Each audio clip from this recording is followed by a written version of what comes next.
Чечня по своему историческому праву заявила о независимости. Не только историческому. Сам Борис Николаевич Ельцин, когда баллотировался в президенты России, публично обещал чеченцам независимость.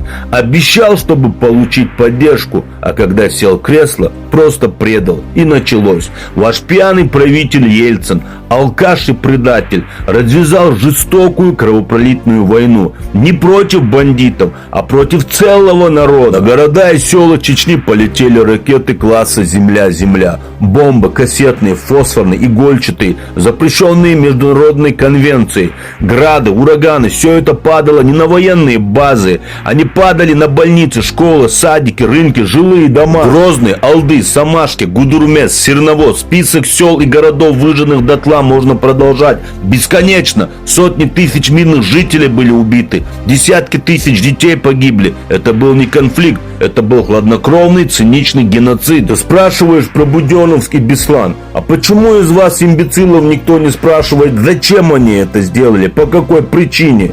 Не ради денег, не ради славы, не ради побега за кордон. Я отвечу, а потому что весь мир молчал. Никто не слышал, что в Чечне уничтожают и убивают мирное население. И они пошли на крайние меры, чтобы их услышали, чтобы потребовать только одного – остановить геноцид чеченского народа. Я их не оправдываю, но понимаю. Именно те, кто захватил школу или больницу, не разрушали ни школу, ни больницу. Это делали те, кто штурмовали с огнеметами и танками, потому что им было плевать на заложников. Им нужна была победная картинка. Вы дали себе право решать, чья боль имеет значение и чью можно уничтожать под гимн и аплодисменты. Ваша боль – это трагедия. Наша боль – это статистика. Вас тронуть нельзя. Нас можно сжигать живьем. Вы не за правду, и это знает весь мир. Вы за привычку, за телевизор, за ложь.